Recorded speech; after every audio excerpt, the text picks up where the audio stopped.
Hello and welcome back to Coding with T. In today's tutorial, we're going to learn how to add search functionality inside our data table. Okay, so first of all, let's open the project and we are inside the dashboard.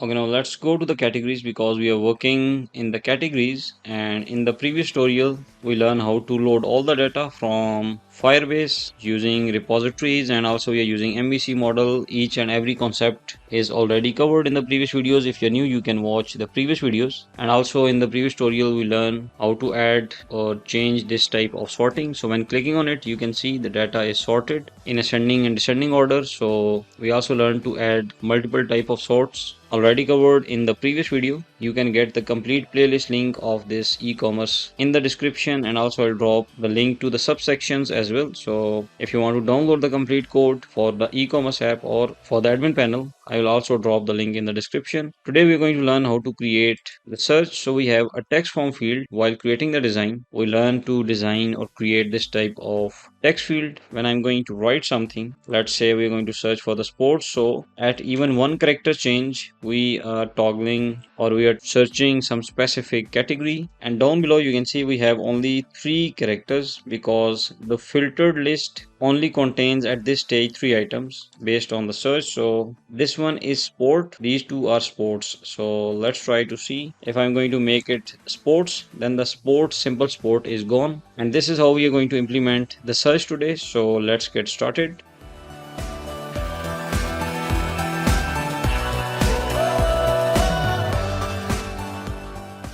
Okay, we are creating Flutter e-commerce admin panel and we are about to complete this. We are at the last section, and before going to cover a very important aspect, I'm going to create the first 4 videos. The first one was to fetch data from Firestore, then second one was the sorting, then third one, which is the current tutorial about the search, and fourth one is about to select single row, multiple rows, and also how we can trigger the delete data, or how we can delete some data from our data table. In other case, we are going to delete the category model, and based on these things we are going to cover the upcoming videos, and we are going to save the time. We are going to add some speed in the video, so make sure to grab all the concepts from these videos and then you have to follow along. And the very important video is the 5th video, in which we are going to talk about the abstract design, the way we used to create reusable widgets to save extra designing is the same way to create abstract models, in which we are going to implement the common backend functionality or the controller functionality, and using the abstract class we will be able to reduce the code to minimum. So let's back to our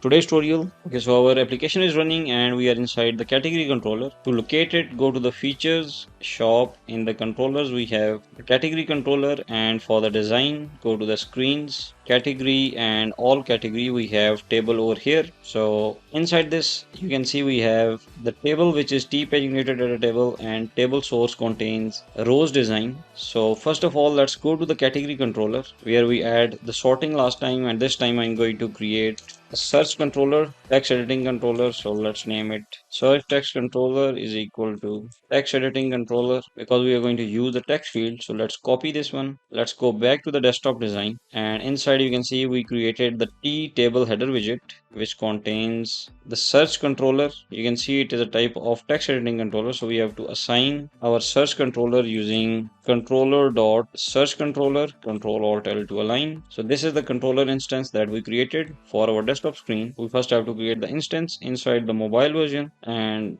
after the table header on press we are going to add the search controller, control alt L to align. Same it for the tablet. Make sure to add the instance here and also create the search controller. So we created the search controller and assigned that search controller to our text field, which is created inside the widget of table header. We have 2 things. First one is a button, and then we have in the expanded we have a text form field. So we assign the controller of the text form field, and now we are able to get the data from the text form field. So this is search on changed, and if you again go to this widget, you can see we have on change of the text form field, and we are going to receive that inside search on changed, and we're going to use the search on change over here. So whenever there is change inside this, we are going to call a function controller dot search query, and we are going to pass the query inside it because it is a function. So we have to create a function like this using fat arrows and paste the query in it. We did not create it yet, this search query method, so we will create it, but first add it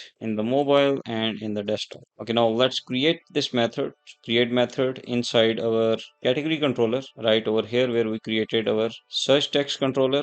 Now inside this function, we are going to receive this query whenever user is going to type something and there is on change event trigger in the text form field. It is going to send the change data to our this query, and we have to filter it because we are displaying all the items inside the table using this filtered items. If you see, when we're going to fetch the data, we have to fetch all the data and we assign all the data to all items and filtered items. We do not want to change the actual list of all items. Rather, we're going to perform the search on top of filtered items because at start, let's say we have 20 items in the filtered list. Then we are going to search something and now we have only 3 to 4 items in the filtered list, but our all items will remain same so that we can again assign all the 20 items back to the filter list if the search is over. So filtered items dot assign all. This means that you have to remove all the pre-assigned values and assign these new values. Add a semicolon. Now inside this, what we want to assign, we are going to go to the all items dot where.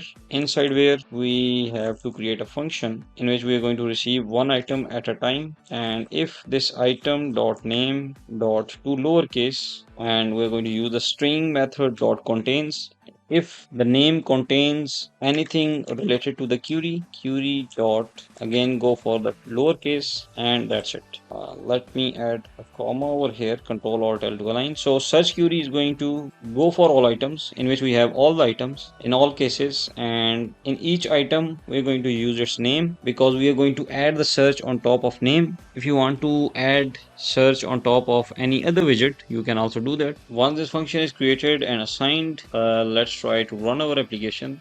Okay, our application is running. Let's go to categories and it is loading data, and you can see all the data is loaded. Now let's try to search something and you can see nothing is being changed. Even though we are searching, and if we are going to add the print statement, or you can debug the code, which is the better way, but just to save the time, let's say we are going to print whatever query we are going to receive. So let's save this again to see even if this function is being called or not. Let's clear the state. Let's search for sports again, and you see first we receive S, then SP, SPOR, and then this means this function is being triggered and it is filtering this, but we are unable to see any change because filtered items is no doubt is the OBS, means it is observable, but we are not triggering change whenever there is change inside this filtered items. So what I'm saying, let's go to the table source in the data table, which is the design of this table, and this is the paginated data table that should redraw itself whenever there is change inside our filtered items, right? So in here only this OBX is implemented, or we created the OBX recently in the previous video for the sorting. So whenever there is change inside the sort ascending and sort column index, then definitely this OBX is listening to these two observables, and whenever there is change inside these both, OBX is going to redraw this data table for us. But over here we need to create one thing. For that, first of all, instead of returning using fat arrows, I'm going to create a function which is going to be end over here and add a semicolon, and let's return the paginated data table. So it is simply same. I just changed the fat arrows to the simple arrows, but now here I'm going to add another widget which is not going to be returned. So let's say it is a text widget, because without assigning these variables I'm unable to use or trigger the change. So I have to assign those values into text, or let's say we have some variable trigger change is equal to, let's call the controller dot filtered items. So this means that now we have the filtered items. So by simple logic, whenever there is change in the filtered items, it should, OBX is the one who should redraw this complete function. So this is the function that should be complete redrawn. Let's try to see if it is going to work or not. Okay, our application is running again and you can see it is still not working. The reason is that it is not going to trigger any change because it is not assigning or doing any specific task. So instead of that, I'm going to use a widget, text widget, and filtered items dot length is what we are going to print. We are assuming that we are printing the length, but we're going to not display anything. We are going to not return this widget. So let's save it again. And this time let's try to, you can see I'm just writing SPORTS. So we have successfully updated our design. So this means our search is working now. And if we quickly recap whatever we learned today, we have created a text field in the design in the previous tutorials. Once the text field is here, we head back to the category controller. We created the text editing controller over here, the variable, and using this variable, we are going to change the state. So if we scroll down over here, we are currently not using this text controller typically, but if you want to use that search text controller, you can simply call the text controller over here. And whenever there is value inside the text editing controller, instead of passing using a function, you can also do that. But in this case, you do not need actually the controller, so you can skip this as well. We created a design, we created a controller, assign that controller just in case if you need that controller, so you have controller inside your category controller. Then we created a function and we trigger this function whenever the onChange event of the text form field triggered, and we send the query over here. Based on that query, we try to filter our items, and because all the items are going to assign in the filtered items, and whenever there is change in the filtered items, we just want to make sure that it should redraw the design. So OBX is now going to redraw the design by considering that this filtered item length is being printed out, but it is not being printed out. So this is how we can create a search. I hope you learned something new, and if you have any questions, you can ask me down below in the comments. And once again, you can download the complete code, link is in the description, and also get complete playlist of e-commerce app and also admin panel. And thank you for watching. Take care.